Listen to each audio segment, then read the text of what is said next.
গতকাল গভীর রাতে গাজীপুরে খুবই অ্যালার্মিং একটা ঘটনা ঘটেছে। রিপোর্ট যেভাবে পাওয়া গেল তাতে খুব খারাপ কিছু হয়ে গেছে। যারা সরকার পরিচালনা করছেন তাদের তো অনেক ব্যাপারে অনেক অভিজ্ঞতা রয়েছে। কেন তারা এই বিষয়গুলো আমলে নিচ্ছেন না এবং কেন এই বিষয়গুলো বন্ধ করতে পারছেন না, এবং এই বিষয়গুলোর একটা সমাধান না হলে আমাদের এই দেশটি গৃহযুদ্ধের দিকে চলে যাবে এবং সেই গৃহযুদ্ধ থেকে কেউ বাঁচাতে পারবে না। গাজীপুরে কয়েকজন ছাত্র নেতাকে পিটিয়ে জখম করা হয়েছে, কয়েকজনকে হত্যা করা হয়েছে। তো গাজীপুরে এই ঘটনা ঘটার পর চিরুনি অভিযানে নামার ঘোষণা দিয়েছে প্রশাসন। গাজীপুরের এই পরিস্থিতির জন্য দায়ী করা হচ্ছে সাবেক মেয়র জাহাঙ্গীর আলম এবং মুজাম্মেলের কিছু গুন্ডা বাহিনীর কারণে। দর্শক, তারাই এই সন্ত্রাসী কর্মকাণ্ড ঘটিয়েছে। তো গাজীপুরের এই কর্মকাণ্ড নিয়ে আমরা কয়েকটি আলোচনা শুনবো, এরপর আলোচনা করব মেয়র জাহাঙ্গীর কোথায় থেকে তিনি কথাগুলো বলেছেন, তার যে কল রেকর্ডটি ফাঁস হয়েছে, এরপর জানবো যে তিনি আসলে গ্রেফতার হচ্ছেন কিনা।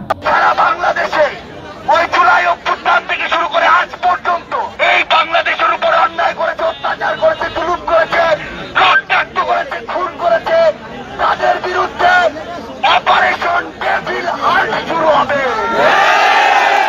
আমরা কালকের মধ্যে আমাদের ভাইদের রক্তাক্ত করা এই গাজীপুরের প্রত্যেক সন্ত্রাসীকে জেলখানায় দেখতে চাই।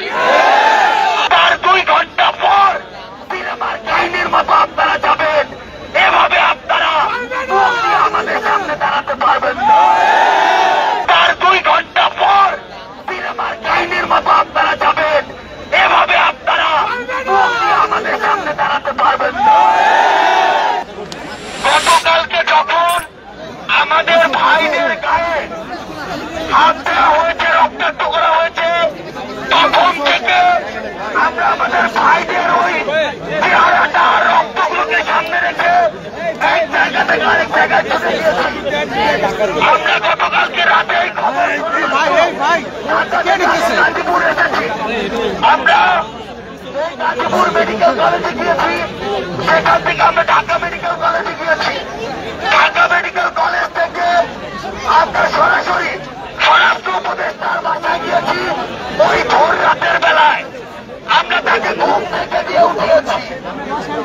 আমরা সেখান থেকে এরপরে স্বরাষ্ট্র মন্ত্রণালয়ের একটি মিটিংয়ে আমরা অংশগ্রহণ করি আপনাদের প্রতিনিধি হিসেবে। সেখানে বাংলাদেশের বিভিন্ন যারা সংস্থা রয়েছে, বাংলাদেশ পুলিশ, বাংলাদেশ সেনাবাহিনী, র্যাব থেকে শুরু করে বিজিবি এবং আরো যত intelligence, BGFI, NSI, DB, SP থেকে শুরু করে সকল সংস্থার সেখানে প্রধানরা ছিলেন। সেখানে আমাদের 2 জন স্বরাষ্ট্র উপদেষ্টা সহ আমাদের আরো একজন উপদেষ্টা ছিলেন। আমরা শিক্ষার্থীদের প্রতিনিধি হিসেবে সেখানে গিয়েছিলাম। তারা তাদের জায়গা থেকে কমিটমেন্ট করেছেন আজ থেকে সারা বাংলাদেশে ওই জুলাই অভ্যুত্থান থেকে শুরু করে আজ পর্যন্ত যে সকল খুনিরা, আওয়ামী লীগ, যুবলীগ, ছাত্রলীগের যে সকল সন্ত্রাসীরা এই বাংলাদেশের উপর অন্যায় করেছে, অত্যাচার করেছে, জুলুম করেছে, রক্তাক্ত করেছে, খুন করেছে, তাদের বিরুদ্ধে অপারেশন ডেভিল হার্ট শুরু হবে। আমরা স্পষ্ট করে বলতে চাই, আপনারা এই সন্ত্রাসীদের গ্রেফতারের জন্য অপারেশন ডেভিল হার্ট শুরু করছেন, ভালো কথা, কিন্তু আমরা আপনাদের কাজ দেখতে চাই। গতকাল আপনারা গাজীপুরে 15 জন গ্রেফতার করেছেন, আজকে রাতে আমরা সেই সংখ্যাটা 100 জন দেখতে চাই। আমরা কালকের মধ্যে আমাদের ভাইদের রক্তাক্ত করা এই গাজীপুরের প্রত্যেক সন্ত্রাসীকে জেলখানায় দেখতে চাই।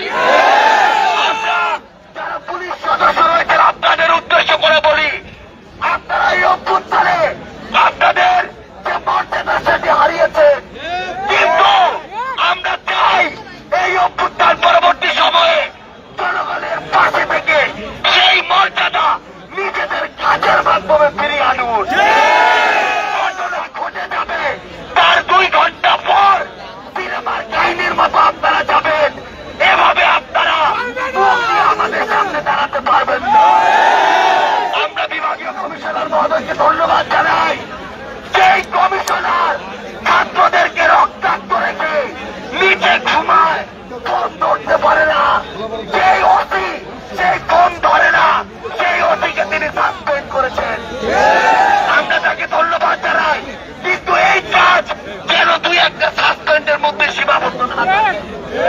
আমরা প্রতিশ্রুতি খেলায় আর থাকতে চাই না। প্রত্যেক দিন বসে আমরা হিসাব করব আপনি কয়জনকে গ্রেফতার করলে। ওই আদালতে যারা আছে, যারা বিচারকের চেয়ারে বসে আছে, আপনারা আপনাদের দালালি বন্ধ করুন। এখানে গ্রেফতার করা হয়, ওই পাশে দালালি করে আপনি জামিন দিয়ে দেন। এরপরে আমাদের অভিযান এই রাজপথে হবে না, আপনাদের বিচারকদের অভিমুখে হবে। আমরা স্পষ্ট করে বলি, আপনারা এই যে অপারেশন হাতে নিয়েছেন, সেই অপারেশনের কার্যকরিতা আমরা আজকে থেকে দেখতে চাই। আমার এখানে যারা সহযোদ্ধারা উপস্থিত হয়েছেন, আজকের পর থেকে কোন একজন সন্ত্রাসী যদি কাউকে নিয়ে হুমকি দেয়, অবশ্যই তাদের বিরুদ্ধে আপনাদের ব্যবস্থা নিতে হবে। কোন একজন সন্ত্রাসী আমার কোন একজন সহযোদ্ধার গায়ে হাত দেওয়ার পূর্বে যদি সেই হাত, সেই শরীর এখানে না থাকে, তাহলে আপনার রাজপথে নামলে আর থামাতে পারবেন না। আমরা আজকে এই গাজীপুরের ছাত্র জনতার পক্ষ থেকে আপনাদেরকে শুধু একটি কথা বলে দিতে চাই, যে কমিটমেন্ট আপনারা করেছেন, আজকে এখনকার পর থেকে আপনাদের যদি সেই অভিযান আমরা মাঠে না দেখতে পাই, তাহলে আপনারা আমরা আজকের পর থেকে মুখোমুখি হয়ে যাব। আমরা সেটা চাই না। আমরা চাই আপনারা আপনাদের শপথের মূল্য দিন, আপনারা আপনাদের পোশাকের মর্যাদা ধরে রাখুন। আমরা আজকে এখান থেকে ছাত্র জনতা আপনাদের এই যে স্বরাষ্ট্র মন্ত্রণালয় থেকে যে উদ্যোগ নেওয়া হয়েছে, সেই উদ্যোগ আমরা একদিন পর্যবেক্ষণ করব। এই একদিন যদি আমরা এটার কার্যকারিতা না পাই, তাহলে কালকে ঠিক এই জায়গায় আপনারা আমাদেরকে আবার দেখতে পাবেন। এবং আরেকটি কথা আমরা শুধু আপনাদেরকে বলে রাখতে চাই, সেটা হচ্ছে বাংলাদেশকে নতুন পথে নিতে আমরা আমাদের জায়গা থেকে বিন্দু মাত্র পিছু হটবো না। আমরা অল্প সময়ের জন্য থেমে অবজার্ভ করতে পারি। আমরা আমাদেরকে বিভিন্ন রকম আমরা চারিদিকে দেখছি কার্যক্রম, যেটা হয়তো এখনকার সাথে প্রাসঙ্গিক নয়, আমরা সেগুলো থেকেও নিজেদেরকে বিরত রাখবো। কিন্তু গতকাল গভীর রাতে গাজীপুরে খুবই অ্যালার্মিং একটা ঘটনা ঘটেছে। রিপোর্ট যেভাবে পাওয়া গেল তাতে খুব খারাপ কিছু হয়ে গেছে, আমরা আশা করব সেটা হয়নি, কিন্তু তারপর এটা খুবই অ্যালার্মিং। অনেকগুলো দিক থেকে এটা দেখা যায় এবং যেটা আমাদের জন্য খুবই একটা ভয়ের বার্তা দেয়। গতকাল বেশ রাতের দিকে ফেসবুকে প্রথম আসছিল যে ওখানে রীতিমতো আমাদের স্টুডেন্টদের 2-3 জন হত্যাকাণ্ডের শিকার হয়েছেন, কিন্তু সেটা না হলেও পরিস্থিতি যথেষ্ট খারাপ। কিন্তু যা হলো সেটা একটু আগে জানি, এবং আমরা সরকারের নির্লিপ্ততা এবং সরকার যেভাবে তার কাজ চালাচ্ছেন, তারা বাংলাদেশের জন্য বড় বিপদ তৈরি করতে যাচ্ছেন। আমি এখন আর রাগ ঢাক না করে সরকারকে এই ব্যাপারগুলোতে আরও শক্তভাবে অ্যাকিউজ করতে চাই। 6 মাস পর নিশ্চয়ই সরকারকে আর খুব সফটলি বলার জায়গা নেই। কারণ যখন দেখছি আমাদের দেশের একটা গণ অভ্যুত্থানের যে সুফল, একটা গণ অভ্যুত্থানের পরে যে ডেমোক্রেটিক ট্রানজিশন, সেটা যখন এই সরকারের অথর্বতা এবং অক্ষমতার জন্য হ্যাম্পার্ড হচ্ছে, তখন কথা বলতেই হবে। প্রথম আলোতে হেডলাইন এরকম, গাজীপুরে মোজাম্মেল হকের বাড়িতে হামলা, মাইকে ঘোষণা দিয়ে মারধরে আহত 15। নিউজটা একটু ডিটেল পুরোটা পড়ি। গাজীপুরে সাবেক মুক্তিযুদ্ধ বিষয়ক মন্ত্রী আকম মোজাম্মেল হকের বাড়িতে হামলা চালিয়েছেন বিক্ষুব্ধ জনতা। এ সময় স্থানীয় কিছু ব্যক্তি তাদের কয়েকজনকে আটক করে মারধর করেন। এতে অন্তত 15 জন আহত হয়েছেন। আহত ব্যক্তিদের মধ্যে 3 জনের অবস্থা আশঙ্কাজনক বলে জানিয়েছেন চিকিৎসক। এলাকাবাসী ও পুলিশ জানিয়েছেন, গতকাল শুক্রবার রাত 9টার দিকে একদল বিক্ষুব্ধ ছাত্র জনতা গাজীপুর মহানগরের ধীরাশ্রমের দক্ষিণখানে মোজাম্মেল হকের বাড়িতে হামলা চালান। তারা বাড়ির ভেতরে ঢুকে ভাঙচুর করেন। এ সময় মসজিদের মাইকে মন্ত্রীর বাড়িতে ডাকাত পড়েছে বলে ঘোষণা দিয়ে লোকজনকে এগিয়ে আসার আহ্বান জানানো হয়। মাইকিং শুনে আশপাশের লোকজন বাড়িটি ঘিরে ফেলেন। তারা ভাঙচুরকারী কয়েকজনকে মারধর করেন। পরে সেনাবাহিনীর সদস্যরা ঘটনাস্থলে গিয়ে আহত ব্যক্তিদের উদ্ধার করে গাজীপুর কাজী তাজউদ্দিন আহমেদ মেডিকেল কলেজ হাসপাতালে জরুরি বিভাগে পাঠান। সেখান থেকে গুরুতর আহত কয়েকজনকে ঢাকায় পাঠানো হয়েছে। জয়দেবপুর থানার পুলিশ ও সেনাবাহিনী সদস্যরা পরিস্থিতি নিয়ন্ত্রণে নেন। সামাজিক যোগাযোগ মাধ্যমে কয়েকটি ফুটেজে দেখা গেছে কয়েকজনকে মারধর করা হচ্ছে। আহতদের নাম আছে এখানে। সিভিল সার্জন বলেছেন 1500 জনকে জরুরি বিভাগে ভর্তি করা হয়েছে। আহত ব্যক্তিদের মধ্যে 3 জনের অবস্থা খারাপ বলে ঢাকায় পাঠানো হয়েছে। পুলিশ যেটা জানিয়েছে সেটা হচ্ছে প্রাথমিকভাবে জানা গেছে ছাত্র জনতার পরিচয় দিয়ে সাবেক মন্ত্রীর বাড়িতে হামলার ঘটনা ঘটেছে। এ সময় স্থানীয় লোকজন হামলাকারীদের আটক করে মারধর করেন, 12-13 জন আহত হয়েছে। যেটা ইন্টারেস্টিং, সেই জায়গাটাও আসি। এখানে বিদিবাত রাত 1:45টার দিকে তাজউদ্দিন মেডিকেল কলেজ হাসপাতালের সামনে বিক্ষোভ মিছিল করেছেন বৈষম্য বিরোধী ছাত্র আন্দোলনের নেতাকর্মীরা। এ সময় তারা ছাত্রনাগা গাজীপুরের নেতা, এই কথাগুলো খুব মন দিয়ে শুনি। শুক্রবার রাতে আমাদের কাছে খবর আসে ধীরাশ্রম এলাকায় সাবেক মন্ত্রীর বাড়িতে হামলা ও লুটপাট হচ্ছে। এটি শোনার পর প্রতিহত করতে আমাদের শিক্ষার্থীরা রওনা হন। দ্রুত 15-16 জন ঘটনাস্থলে চলে যান। সেখানে গিয়ে দেখা যায় লুটপাট হচ্ছে। এতে বাধা দিলে পেছন থেকে হুট করে অনেক মানুষ জড়ো হয়ে যায়। তাদের হাতে রামদাসহ বিভিন্ন অস্ত্র ছিল। অন্য শিক্ষার্থীরা আসার আগেই 15 জনকে ছাদে নিয়ে বেধড়ক পিটিয়ে ও কুপিয়ে জখম করা হয়। পরে অন্যান্য শিক্ষার্থী ঘটনাস্থলে গেলে তাদেরকেও পেটানো হয়। এরপর মার্চ টু গাজীপুর। অনেকগুলো প্রশ্ন হচ্ছে বয়ানের ভিন্নতা আছে। মানে বলা হচ্ছে, পুলিশ যেটা বলছে সেটা হলো ছাত্র জনতা পরিচয় দিয়ে কিছু মানুষ ওই বাড়ি ভাঙচুর করতে যায়, লুটপাট করতে যায়। খুবই সম্ভব, কারণ গত 2-3 দিনে বাংলাদেশে যা হচ্ছে এবং যেভাবে কিছু মানুষ এটাকে উস্কে গিয়েছিলেন একটা সময় এবং এটার পক্ষে সাফাই গাইছেন, এবং কেউ এটার বিরুদ্ধে একটু কথা বললেও তাকে সুশীল বলে, এবং এটা সুশীল তো হচ্ছে সবচেয়ে ছোট গালি, আরও ভয়ঙ্কর সব গালিগালাজ করে তাকে আক্রমণ করে থামিয়ে দেওয়ার চেষ্টা হচ্ছে। তাতে এটা খুব স্বাভাবিক। হতেই পারে এরা ছাত্র জনতা, আবার হতেই পারে যখন এই ঘটনাগুলো ঘটে তখন কিছু পিওর চোর ডাকাত ছাত্র জনতা নাম দিয়ে এই কাজগুলো করবে। এটাই আশঙ্কার জায়গা ছিল। এটাই 32 নম্বরের ঘটনার পরপরই অন্যান্য জায়গায় যখন ঘটনা ঘটছে, 32 নম্বরের ঘটনার সাথে সাথে বাকিগুলো প্রথম দিন 3-4টা একসাথে ঘটেছে, এরপর পরের দিন ঘটলো এবং সিস্টেম্যাটিকলি ঘটতে যাচ্ছে। এবং এই রকম মবকে উস্কালে আসলে থামানো যায় না। আর ওই যে বারবার বলছি, যাদের প্রতি কন্ট্রোল আছে, যে আপনারা এটা করবেন না বলার পর যে মানুষগুলো থামবে, যে মানুষগুলো ফলো করে, এর বাইরেও আরও মানুষ আছে, নানান ভেস্টেড ইন্টারেস্টের মানুষজন আছে, তারা তাদের উদ্দেশ্য সফল করতে নেমে যাবেন।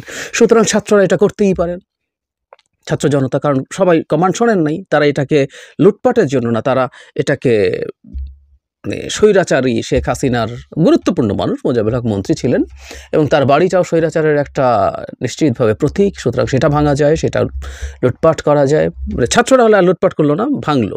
আর কিছু চোর ডাকাত গিয়ে সেই নাম দিয়ে ভাঙবে, লুটপাট করবে। বাংলাদেশে এখন ছাত্র জনতা, বৈষম্যবিরোধী ছাত্র আন্দোলনের নামটাম দিয়ে যে কোনো কিছু করে ফেলার মতো একটা পরিস্থিতি আছে, সত্যিকার অর্থেই আছে।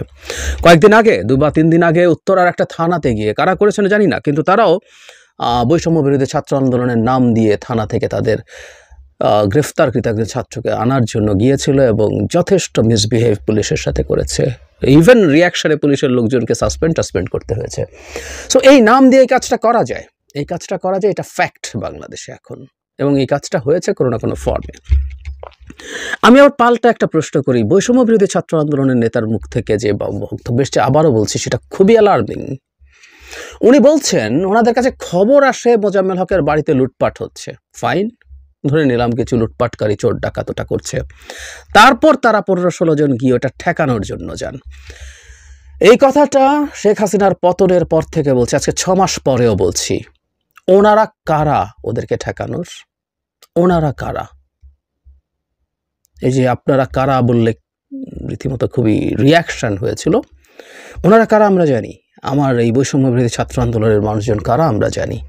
অসাধারণ রোল তাদের আছে, কিন্তু ওনারা কারা তাদেরকে ঠেকানোর জন্য? বাক্যটা হচ্ছে এটা।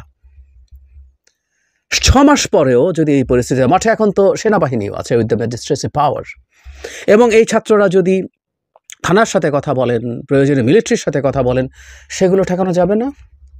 তারা যাচ্ছেন কেন? আবারও বলছি, তারা কারা এটা ঠেকানোর? তারা পুলিশ?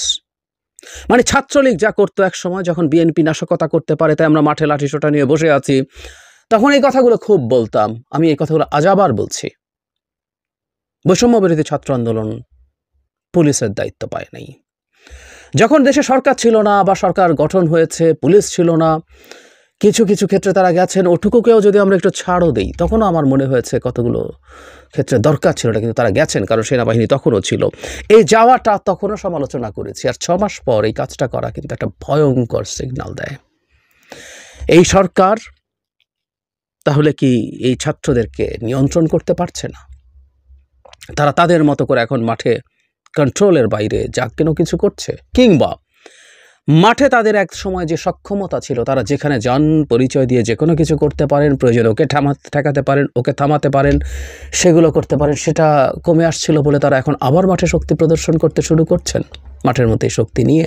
যে বয়স তাদের, এই অ্যাডভেঞ্চারিজম তাদের ভালো লাগারই কথা, কিন্তু সেটা সবচেয়ে জরুরি কথা। আসল কথা হলো দুটো, সরকারের অ্যাডমিনিস্ট্রেশন ফেল করছে, এটা আস্তে আস্তে আরও খুব ক্লিয়ারলি প্রকাশিত হতে শুরু করেছে। এটাই অ্যালার্মিংয়ের জায়গা। আমি একটা ভিডিও করব ভারতীয় মিডিয়া কি বলছে না বলছে সেসব নিয়ে, ওখানেও মূলত এটাই আর্গুমেন্ট, এবং লজিক্যালি 6 মাস পর সারা দেশে এত ওয়াইড স্প্রেড হামলা ভাঙচুরের ঘটনা ঘটছে, সেইখানে দাঁড়িয়ে সরকার কোনো ব্যবস্থা নিতে পারছে না। এবং আবারও বলি, আমাদের মিলিটারি এখন মাঠে আছে, এটা আমাদের সেনাবাহিনীর প্রতি একটা খুব বড় অপমানসূচক ব্যাপার। তাদের ম্যাজিস্ট্রেসি পাওয়ার আছে, দে ক্যান ডিসাইড দেমসেলভস, তারা নিজের মতো সিদ্ধান্ত নিয়ে পদক্ষেপ নিতে পারেন যেখানে প্রয়োজন, কিন্তু হচ্ছে না। সুতরাং আমাদের অ্যাডমিনিস্ট্রেশন ফেল করছে। আর সবচেয়ে জরুরি কথা যেটা, আওয়ামী লীগ পাল্টা পিটুনি শুরু করেছে। এর আগে শুধু গোপালগঞ্জে আমি 3টা ঘটনা নিয়ে ভিডিও করেছিলাম। সেনাবাহিনীর গাড়িতে হামলা হয়েছিল হাসিনা পালিয়ে যাওয়ার 5-7 দিনের মধ্যেই। মাসখানেক পর বিএনপির একটা নেতার গাড়ি বহরে হামলা হয়ে একজন মারাও গিয়েছিল, 50 জন আহত হয়েছিল। এবং 2-3 দিন আগে, 4 দিন আগে আওয়ামী লীগের কর্মসূচিতে, সোকল কর্মসূচিতে লিফলেট বিতরণের সময় একজনকে গ্রেফতার করার পর পুলিশের গাড়িতে হামলা হয়েছে। গোপালগঞ্জের ভেতরে কিছু ঘটনা আওয়ামী লীগ পাল্টা রিটালিয়েট করছিল। যেদিন গোপালগঞ্জে হামলা, সেদিন পাবনাতে আবার একজনকে গাড়ি থেকে জয় বাংলা স্লোগান নিয়ে যায়। আমরা খেয়াল করছি, গোপালগঞ্জ ছিল, পাবনায় হয়েছে, গাজীপুরে হলো, এবং এটা আরো ভয়ঙ্কর হলো।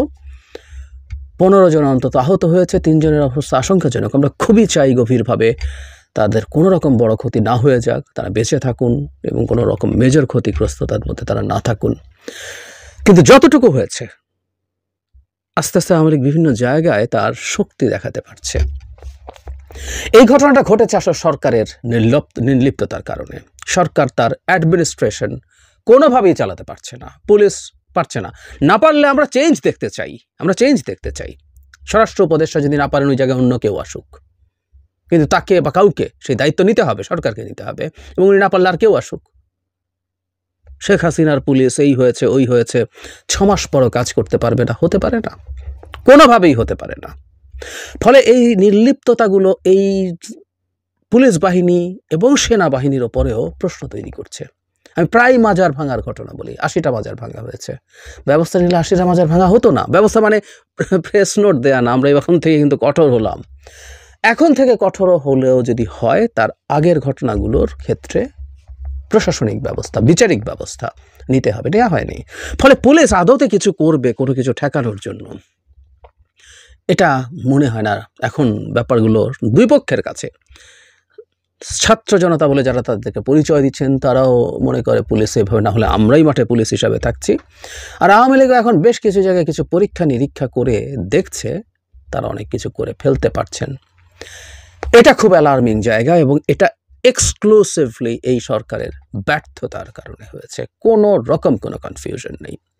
যতদিন পর্যন্ত সরকার তার নিজের সক্ষমতা, নিজের অ্যাডমিনিস্ট্রেটিভ পাওয়ার, তার বল প্রয়োগের ক্ষমতা দেখাতে না পারবে লেজিটিমেটলি, প্রায় বলি কথাটা, বল প্রয়োগ করবে সরকার, সরকারের বল প্রয়োগ করার সক্ষমতা আছে, অধিকার আছে, সেটা যদি আইন, সংবিধান, বিধিবিধানের চৌহদ্দির মধ্যে হয়, সেটা কোনো সমস্যা তৈরি করে না। এর বাইরে হলে সমস্যা তৈরি করে। অবৈধ, বেআইনি, বর্বর বল প্রয়োগ শেখ হাসিনা যেটা করতেন, সেটা ঘৃণা করে মানুষ। কিন্তু কোথাও কোনোখানে সরকারকে আমি দেখি নাই, সরকার যে একটা অ্যাডমিনিস্ট্রেটিভ পাওয়ার, প্রয়োজনে সে বল প্রয়োগ করে, কোথাও কিছু না। সেটারই মাসুল আমরা দিচ্ছি, এবং খুব বাজে মেসেজ মাঠে চলে গেছে। আমি কিন্তু বিপদ দেখতে পাচ্ছি, প্রায় বলছি যে মব থামানো যাচ্ছে না। অনেকেই এখন বিভিন্ন জায়গায় 15-20 জন 50 জন মিলে যে কোনো কিছু করে ফেলছেন, করবেন, দফায় দফায় বলেছি এটা নিয়ে কথা, অনেকের পছন্দ হয়নি, তারপরও বলেছি। এখন আমি দেখছি আওয়ামী লীগ এখন পাল্টা মার শুরু করবে, এবং এই মারের আবার একটা কারণ আছে, ওরা অনেকে হয়তো খেয়াল করি না। এটা আবার খুব স্বাভাবিকভাবে আওয়ামী লীগের হাতে মার খেয়ে আমাদের স্টুডেন্টরা ক্ষুব্ধ হবেই, ক্ষুব্ধ হবেই।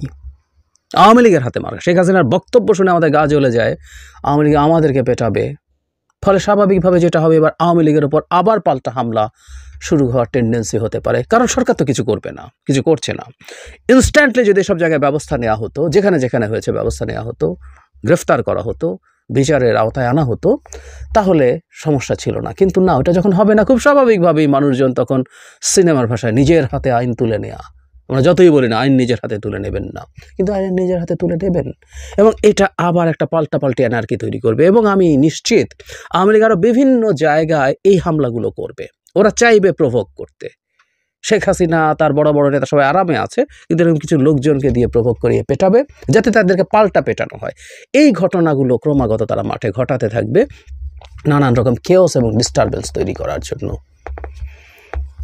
অত্যন্ত অত্যন্ত ব্যর্থতার পরিচয় দেওয়া সব। আসসালামু আলাইকুম রহমতুল্লাহি ওয়াবারাকাতুহু।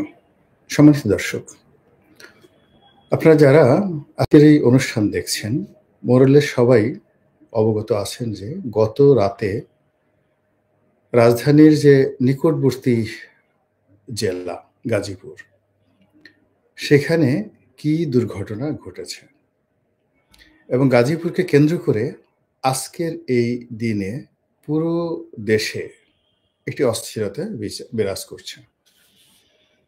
এবং গাজীপুরে সেই ঘটনা, অর্থাৎ গত রাতের যে ঘটনা, এটি যে কোন জায়গাতে গিয়ে শেষ হয়, কোন পক্ষ বিজয়ী হয় আর কোন পক্ষ এখানে পরাজিত হয়, সেই জিনিসগুলো এখনো পর্যন্ত বলা যাচ্ছে না। তবে পুরো ঢাকা শহর থমথমে, এবং রাস্তাঘাটে ভিড় নেই বললেই চলে, এবং সর্বত্রই এটা কানাঘুষে, এবং সামাজিক মাধ্যমগুলোতে পক্ষে এবং বিপক্ষে প্রচুর তর্ক এবং বিতর্ক হচ্ছে।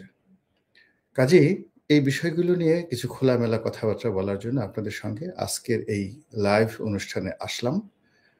আশা করি আপনারা সঙ্গে থাকবেন, এবং আমি চেষ্টা করব আমার যতটুকু ক্ষুদ্র বুদ্ধি আছে সেগুলো দিয়ে নিরপেক্ষভাবে আপনাদেরকে কিছু বলার জন্য আর কি। সম্মানিত দর্শক, আপনারা জানেন যে এই মুহূর্তে বাংলাদেশে মব জাস্টিসের নামে কি হচ্ছে। বঙ্গবন্ধুর বাসভবন ৩২ নম্বর ভেঙে চুরে গুড়িয়ে দেওয়া হয়েছে, এবং এটি একটা রীতিমতো উৎসবে পরিণত হয়েছে। কারা করেছে, কিভাবে করেছে, কাদের আহ্বানে করেছে, এবং এটির পরিণতি কি, সেটি বলার আগে যেটা বলিনি সেটা হলো আওয়ামী লীগের যে রাজনৈতিক থিম অ্যান্ড থিওলজি, এটিকে আওয়ামী বিরোধী লোকেরা আওয়ামী লীগের কিবলা বলে থাকেন। অর্থাৎ এই ৩২ নম্বরকে কেন্দ্র করে আওয়ামী লীগ রাজনীতি করে। কাজেই আওয়ামী লীগকে যদি ধ্বংস করতে হয় তাহলে এই কিবলা ভাঙতে হবে। এখন এই কিবলা ভাঙার জন্য যারা সফল হয়েছেন, যারা ভেঙেছেন, তাদের যে উল্লাস, তাদের যে ঈদের আনন্দ, তাদের যে যাকে বলা হয় উদ্দীপনা, এটি রীতিমতো বাঁধ ভেঙেছে, সেই চাঁদের হাসির বাঁধ ভাঙার মতো। এবং তাদের মধ্যে একটা আত্মবিশ্বাস এত প্রবল থেকে প্রবলতর হয়েছে যে সে যেখানে বঙ্গবন্ধু শেখ মুজিবুর রহমানের বাসভবন, যেটা ভাঙলে বাংলাদেশে কিয়ামত হয়ে যাবে, এবং যেটা হাত দিলে আওয়ামী লীগের লোকজন রীতিমতো দেশে সারা দেশে আত্মহত্যা করবে, এরকম অসংখ্য রকম ঘটনা। তো যখন সেই বাড়িটা ভেঙে ফেলা হলো, একটা টু শব্দ হলো না ঢাকা রাজপথে। দ্বিতীয় যে ঘটনাটি সেটি হলো যে এই বাড়িকে কেন্দ্র করে যারাই কথাবার্তা বলার চেষ্টা করেছেন, অভিনেত্রী শাওন, তাকে আটক করা হয়েছিল, আবার ছেড়ে দেওয়া হয়েছে। এবং আপনারা সবাই জানেন যে প্রয়াত হুমায়ুন আহমেদের স্ত্রী শাওন বর্তমান সরকারের সবচেয়ে প্রভাবশালী যে উপদেষ্টা রয়েছেন জনাব আসিফ নজরুল, তার সম্পর্কে শাশুড়ি। কিন্তু সম্পর্কে শাশুড়ি হলেও আসিফ নজরুলের যে স্ত্রী শিলা আহমেদের সঙ্গে শাওনের সম্পর্ক ভালো নয়।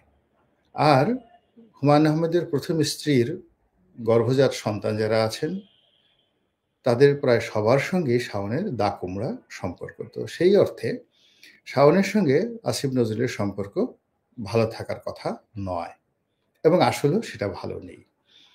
এখন শাওনকে যখন গ্রেপ্তার করা হলো তখন মানুষ খুব খুশি, আওয়ামী বিরোধীরা খুব খুশি, এবং তাকে নিয়ে বিশ্রী রকম ট্রল করা হলো। আবার পরবর্তীতে দেখা গেল যে শাওনের সঙ্গে সঙ্গে তার যে ঘনিষ্ঠ বান্ধবী আর একজন অভিনেত্রী, তাকেও গ্রেপ্তার করা হলো। কিন্তু পরবর্তীতে দুজনকে আবার ছেড়ে দেওয়া হলো, এবং এই ঘটনার জন্য আবার সবাই আসিফ নজরুলকে দায়ী করছে যে তার হুকুমে এই জিনিসগুলো ছেড়ে দেওয়া হয়েছে। তারপর যেটি হলো, সারা বাংলাদেশে টার্গেট করে করে বিভিন্ন এলাকাতে মন্ত্রী মিনিস্টারদের বাড়ি ভাঙাচোরা করা হলো। যেমন পিরোজপুরে সমরেজল করিম নামক একজন মন্ত্রী ছিলেন, নিপাট ভদ্রলোক। তার এলাকাতে তিনি কি করেছেন না করেছেন, বাট আমরা ঢাকা শহরে তাকে একজন সজ্জন ভদ্রলোক হিসাবে জানি, যদিও তিনি এখন অজ্ঞাত স্থানে রয়েছেন। কিন্তু সেই মানুষটির বাড়িও ভেঙে চুরমার করে দেওয়া হয়েছে। আমির হোসেন আমুর বাড়িতে আক্রমণ চালানো হয়েছে, এমনকি তুফাইল আহমেদের বাড়িতে অগ্নিসংযোগ করা হয়েছে। তারপর আরো অনেক অসংখ্য বাড়ি ঘরে মাহবুব আলম হানিফ থেকে শুরু করে সাবেক রাষ্ট্রপতি আব্দুল হামিদের বাড়িতে, তার চাচাতো ভাইয়ের বাড়িতে, তারপরে অনেকগুলো রিসোর্ট, সেখানেও রীতিমতো হামলা চালানো হয়েছে। ফলে শুক্রবার দিন রাত্রি এবং বৃহস্পতিবার দিন রাত্রি, এই দুটো রাত্রিতে সারা বাংলাদেশ রীতিমতো আগুনে থরথর করে কেঁপেছে।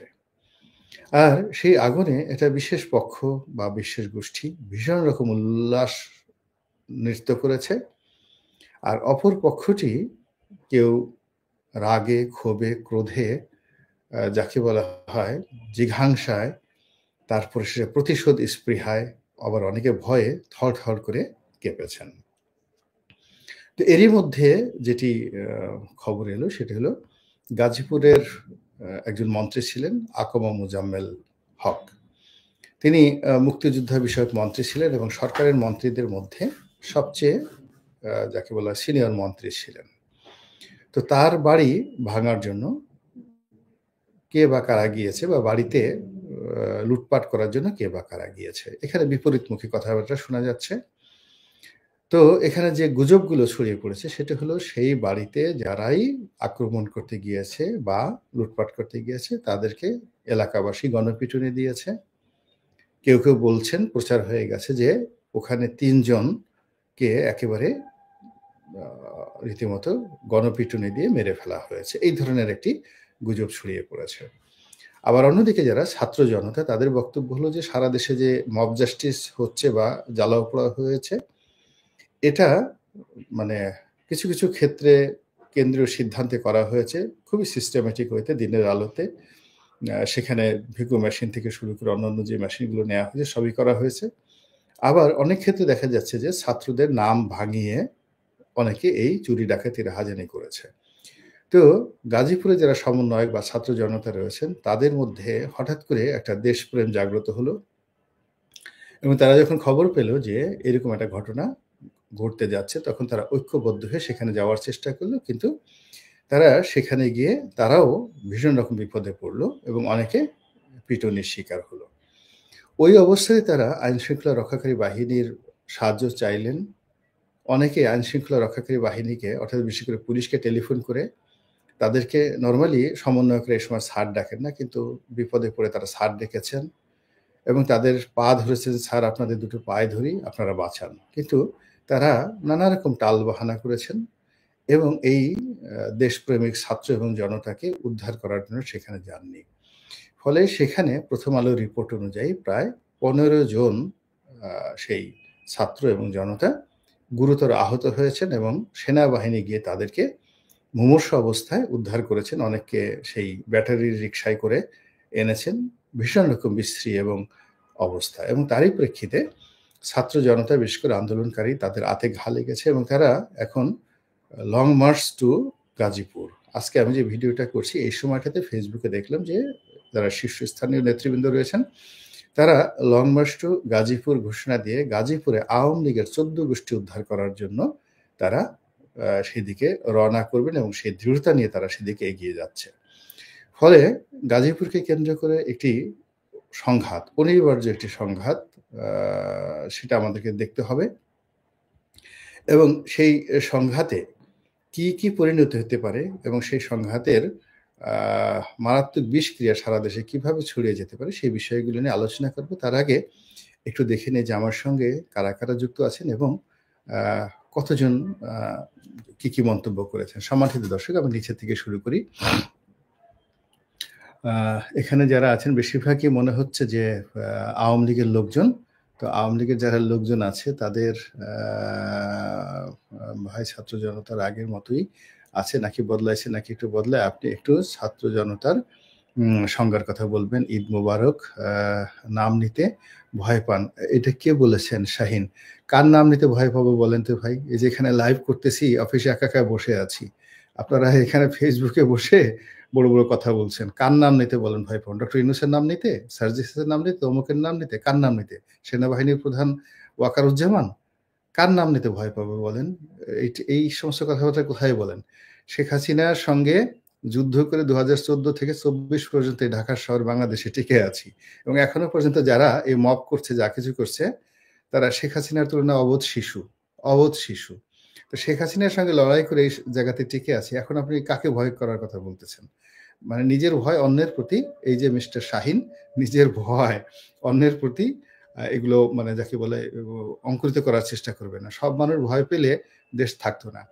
ধন্যবাদ গাজীপুরবাসী। আবার জেগে ওঠে বাংলাদেশ, অতি উৎসাহী কিছু ভালো না, সোনার বাংলাদেশ ইত্যাদি ইত্যাদি। ভাইজান, ঘরের মানুষ ঘরে এলে আমরা সবাই খুশি হব। জয় বাংলা, জয় বঙ্গবন্ধু। মানে সবাই বেশিয়ে পিটিয়ে আহত করেছে কেন? ঈদ মোবারক, সোনার বাংলা, সবাই।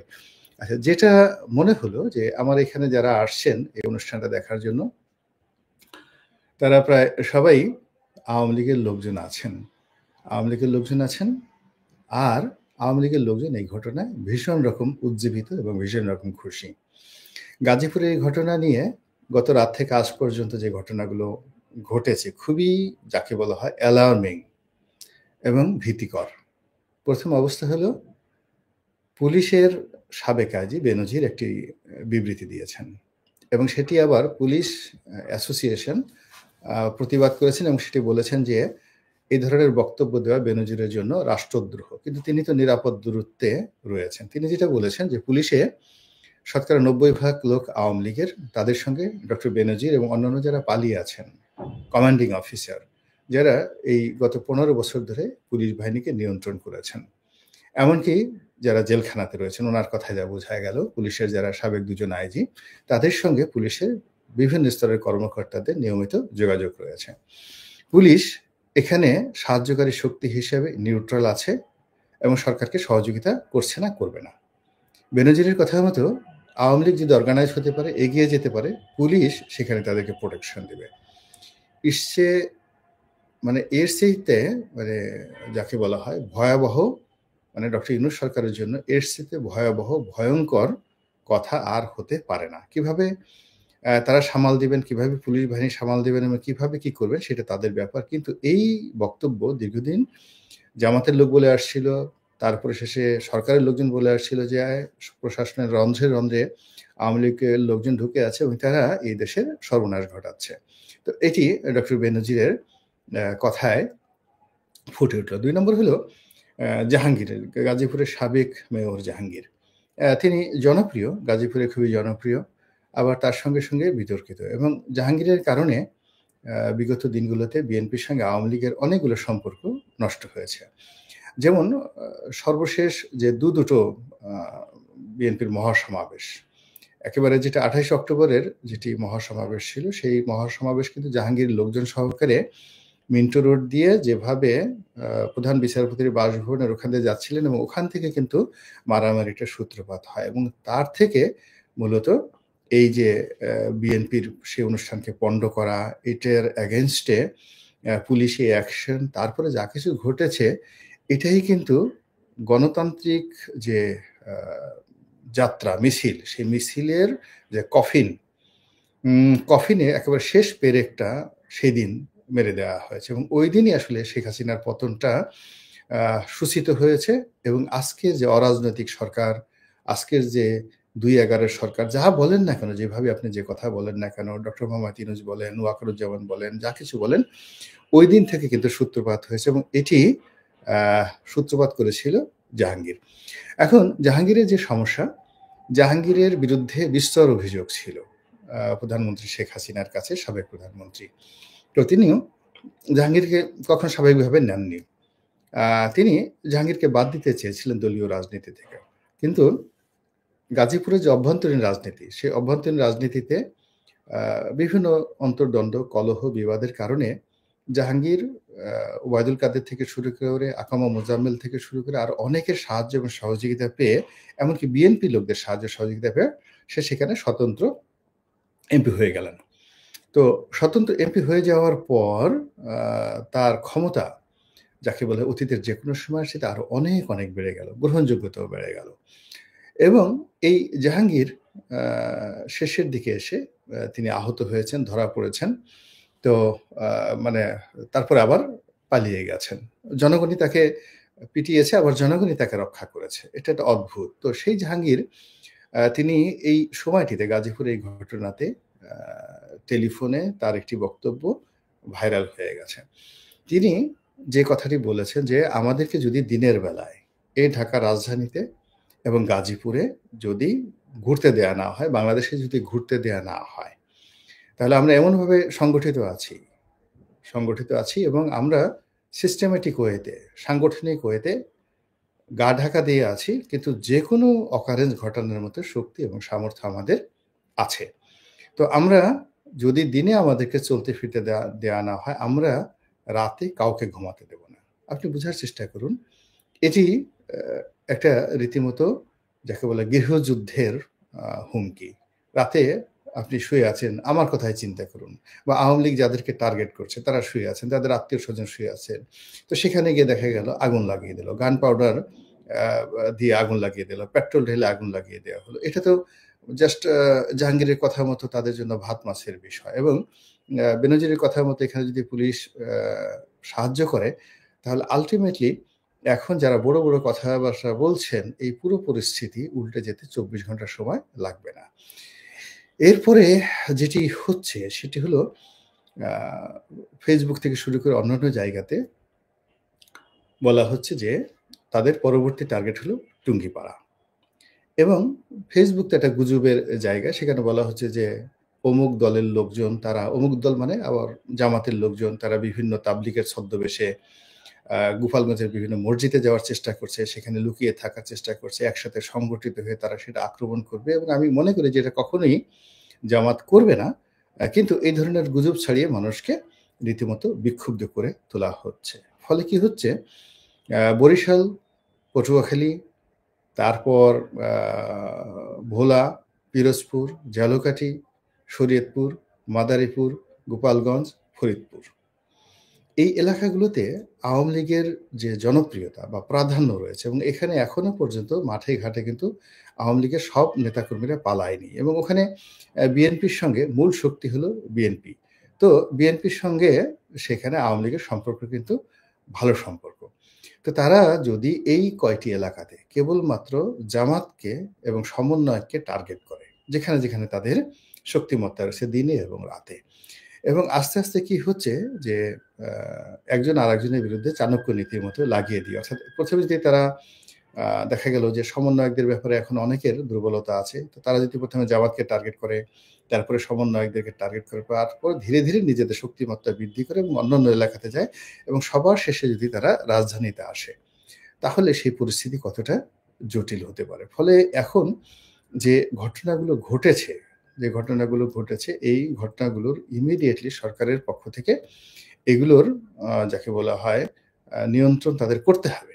নিয়ন্ত্রণ যদি তারা করতে না পারে তাদেরকে পদত্যাগ করতে হবে, তাদেরকে চলে যেতে হবে। আদারওয়াইজ তারা একটা সময় কিন্তু বেশ কয়েকজন লোক বলছেন যে, কাদের সিদ্দিকী সাহেবই বলেছেন যে শেখ হাসিনার যে পরিণতি হয়েছে তার চাইতে আরো অনেক জঘন্য পরিণতি হবে ডক্টর মোহাম্মদ ইউনূসের। আমি তার এই বক্তব্য ঠিক ওইভাবে না বলে আমি বলছি যে ডক্টর মোহাম্মদ ইউনূস যদি সতর্ক না হন এবং তিনি যদি কার্যকর ব্যবস্থা নিতে না পারেন তাহলে কাদের সিদ্দিকীর যে আশঙ্কা সেটি বাস্তবে রূপান্তরিত বা পরিণত হতে পারে। এখানে মূল ব্যাপার হলো যে বাবা আপনি পারবেন না একটা জিনিস। আপনাকে যদি একজন ইউটিউবারের কথা শুনতে হয়, একজন ফেসবুকারের কথা শুনতে হয়, একজন আপনার নাতির বয়সী ছেলের হুমকিতে যদি আপনার হাঁটু কাঁপে, আপনি ওই সিংহাসনে কিভাবে বসে থাকবেন বলেন? এটা তো ঠিক না। আপনার কথা যদি আইজি সাহেব না শুনে, আপনার কথা যদি সেনাপ্রধান না শুনে, আপনার কথা যদি এসপি সাহেব মুভ না করে, আপনার কথায় যদি একটা থানা না চলে, তাহলে শুধু, শুধু ওখানে বসে থেকে আপনি কেন আপনার সারা জীবনের অর্জন নষ্ট করতে যাচ্ছেন? এই গেল একটা বিষয়। ২ নম্বর হলো যে এখানে যারা সমন্বয়ক রয়েছেন তাদের মধ্যে এখন অনেকগুলো গ্রুপ হয়ে গেছে। সরকারের একটা গ্রুপ আছে, বাইরে নতুন রাজনৈতিক দল যারা করতে চাচ্ছেন তাদের একটা গ্রুপ আছে, রাজনীতি করতে চান না তাদের একটা গ্রুপ আছে, আবার সমন্বয়কদের মধ্যে জামাতের একটা গ্রুপ আছে। কেউ, কেউ বলেন যে হিজবুত তাহরিরেরও এখানে একটা গ্রুপ রয়েছে। সব মিলিয়ে সমন্বয়কদের মধ্যে যে একটা সেন্ট্রাল কমান্ড আছে বা তাদের সার্জিসের কথা মতো সারা বাংলাদেশের সমন্বয়করা চলে, এটা আমার কাছে মনে হচ্ছে না। আমার কাছে মনে হচ্ছে না। সেখানেও তাদের বেশ কিছু সমস্যা রয়েছে। তো এতগুলো সমস্যা নিয়ে যেখানে পুলিশ বাহিনী থেকে শুরু করে কোনো বাহিনী ঠিকমতো অ্যাক্ট করছে না, সেখানে আপনি ম্যাসিভ সারা দেশে যেভাবে আওয়ামী লীগের বিরুদ্ধে অপারেশন চালানো হচ্ছে, সেই অপারেশনগুলো সফলতা পাবে না, এটাই স্বাভাবিক বিষয়। ২ নম্বর হলো যে প্রকৃতির একটা নিয়ম হলো মানুষের দেয়ালে যখন পিঠ ঠেকে যায়, দেয়ালে পিঠ ঠেকে যায় তখন কিন্তু সে যাকে বলে রুখে দাঁড়ায়। এমনকি আপনি একটা পিঁপড়া দেখবেন, একটা পিঁপড়া আপনি তাকে কামড় মানে পাড়া দিতে যান, ও একটা সময় যখন বুঝে যায় যে সে মরে যাবে তখন সে তার সর্বশক্তি দিয়ে আপনাকে কামড়ে ধরে এবং আপনি যদি তাকে পিঁপড়াটা ছাড়াতে চান, আপনাকে এমনভাবে কামড়ে ধরবে যে ওর মস্তক মানে মুন্ডু ওখানে মুন্ডু থেকে শরীর আলাদা করে ফেলবেন, তবুও সে কামড় ছাড়বে না। তো একটা পিঁপড়া যদি এতটা জেদি হয়ে যেতে পারে তাহলে আশরাফুল মখলুকাত মানুষ, তাদের মধ্যে যখন জিদ আসে, তাদের মধ্যে যখন অপমান আসে, তখন তারা কতটা ভয়ঙ্কর হতে পারে, এই বিষয়গুলো এখন যারা তরুণ এবং যুবক আন্দোলনের নেতৃত্ব দিচ্ছেন তাদেরকে বুঝতে হবে। ২ নম্বর হলো যে মব যে কথাটি বলা হয়, মবের সবচেয়ে ভয়ঙ্কর দিক হলো যখন মব সংগঠিত হয় তখন মানুষের মস্তিষ্ক শূন্য হয়ে যায়, বিবেক শূন্য হয়ে যায়, তার শরীরে শুধুমাত্র পাশবিক শক্তি থাকে, বিচার থাকে না, বিবেচনা থাকে না, বিবেক থাকে না, শুধুমাত্র একটি পশুর যে শক্তিমত্তা থাকে, হিংস্রতা থাকে, ওইরকম হিংস্রতা যখন তৈরি হয়ে যায় তখনই ওটাকে মব বলা হয়। ফলে মবের নামে আপনি মিছিল করেন, মবের ব্যানারে আপনি জাস্টিস করেন, মবের ব্যানারে আপনি ভাঙচুর করেন, এই কাজগুলো কোনো অবস্থাতেই ভালো নয়। Tit for tat. এখন দেখুন প্রকৃতি এখানে একটা বিচার করে। অনেক লোক বলার চেষ্টা করছে যে দেখুন যেদিন মওদুদ আহমেদের মতো সম্মানিত লোককে রাস্তায় নামিয়ে দেওয়া হয়েছিল, যেদিন আপনার বেগম খালেদা জিয়ার বাড়ি ভেঙে দেওয়া হয়েছিল, যে অঝরে তিনি যেভাবে কেঁদেছিলেন, তার পরিণতিতে আজকে সুধা সদন বা যাকে বলা হয় ৩২ নম্বর জ্বলছে। এখন এই কথাগুলো তো আপনাকে শুনতে হবে। এটা হলো প্রকৃতির বিচার। তো প্রকৃতির যদি সেটা ধরে নেন সেটার বিচার হচ্ছে। আবার এখন আল্লাহ তো নিজে এসে ফেরেশতা পাঠিয়ে কোনো কাজ করেন না, তার মানুষ দিয়ে কোনো কাজ করেন না। আবার এখন আপনি সারা বাংলাদেশে যাদের বাড়িঘর ভাঙবেন, তো এই বাড়িঘর ভাঙার যে একটা সংস্কৃতি চালু হলো, এটা তো অতীতে আওয়ামী লীগ করেনি। আওয়ামী লীগ হয়তো বেগম জিয়ার বাড়িটা ভেঙেছেন, তারপরে মওদুদ আহমেদকে বাড়ি থেকে উচ্ছেদ করেছেন, কিন্তু সারা বাংলাদেশে মির্জা ফখরুল সাহেবের বাড়িতে তো কোনোদিন একটা ঢিল কেউ মারেনি। কিংবা বিএনপি জামাতের শফিক সাহেবের যে হাসপাতাল আছে, শফিক সাহেবের যে ব্যবসা বাণিজ্য আছে, সেখানে তো কেউ কখনো আক্রমণ করেনি। এমনকি জামাতের অফিস তালা দেওয়া হয়েছে, তারপর শেষে তারপরে ওই মাহমুদুর রহমান সাহেবের আমার দেশ পত্রিকা তালা দেওয়া হয়েছে, কিন্তু আমার দেশের সামনে জায়জাদিনের সামনে কখনো কোনো অবস্থাতে এইভাবে প্রথম আলোর সামনে যেভাবে জিয়াফত করা হয়েছে, এই জিনিসগুলো তো হয়নি। তো এই বিষয়গুলো যখন শুরু হয়ে গেল, এটা কি এখানে শেষ হয়ে যাবে? আপনার কি মনে হয়? কখনো এটা শেষ হবে না। বরং এই যে বাংলাদেশে যেমন দেখা গেল বেগম জিয়ার বাড়ি একটা ভাঙা হয়েছে, এখন শেখ হাসিনা দুটো বাড়ি ভাঙা হলো। আর এখন যদি সারা বাংলাদেশে 1000 এরকম বাড়িকে মাটির সঙ্গে গুঁড়িয়ে দেওয়া হয়, আগামীতে ধরে নিতে পারেন যে 10,000 বাড়ি এইভাবে ভাঙবে। সেটা 1 দিন পরে হোক, 10 দিন পরে হোক, 10 বছর পরে হোক। তো এই যে প্রকৃতির বিচার এবং মানুষ এই জিনিসগুলো বংশ পরম্পরায় এই জিনিসগুলো কিন্তু তার মধ্যে যাকে বলা হয় প্রবাহিত হয়। ধরুন এখন যদি আওয়ামী লীগ কিছু করতে না পারে, 10 বছর পরে হোক, 20 বছর পরে হোক, কিন্তু এই জিনিসগুলো হবেই। কিন্তু এই যে তরুণ প্রজন্ম থেকে শুরু করে তাদের উপরে যারা রয়েছেন, মাথা রয়েছেন, এমনকি যারা সরকার পরিচালনা করছেন, তাদের তো অনেক ব্যাপারে অনেক অভিজ্ঞতা রয়েছে। কেন তারা এই বিষয়গুলো আমলে নিচ্ছেন না এবং কেন এই বিষয়গুলো বন্ধ করতে পারছেন না? এবং দর্শক, আলোচনাগুলো শুনেছেন, শুনে বুঝতে পেরেছেন যে গাজীপুরে এই সব কিছুর জন্য দায়ী মেয়র জাহাঙ্গীর এবং মুজাম্মেল কওমি সন্ত্রাসী। তারা আগে থেকে প্রস্তুতি নিয়েছিল এবং ছাত্রদেরকে সেখানে তারা একটা চক্রান্তের মাধ্যমে নিয়ে গিয়ে ছাত্রদেরকে পিটিয়েছে এবং হত্যা করেছে। এই মেয়র জাহাঙ্গীর যে বলেছে যে রাজধানীতে আমরা দিনের বেলা ঘুরতে পারি না, সেই রাজধানীতে রাতের বেলা কাকে ঘুমাতে দেবো, তার মানে সে হয়তো এখনো পর্যন্ত দেশে আছে। তো চিরুনি অভিযানের মাধ্যমে তাকে গ্রেফতার করা হোক এবং তার যারা সহযোগী রয়েছেন তাদের প্রত্যেককে গ্রেফতার করে বিচারের মুখোমুখি করা হোক। যদি গাজীপুর আওয়ামী লীগ মুক্ত করা না যায় এবং গোপালগঞ্জ আওয়ামী লীগ মুক্ত করা না যায়, তাহলে সামনে তারা আরো ভয়ঙ্কর পরিস্থিতি ঘটানোর জন্য পরিকল্পনা করবে।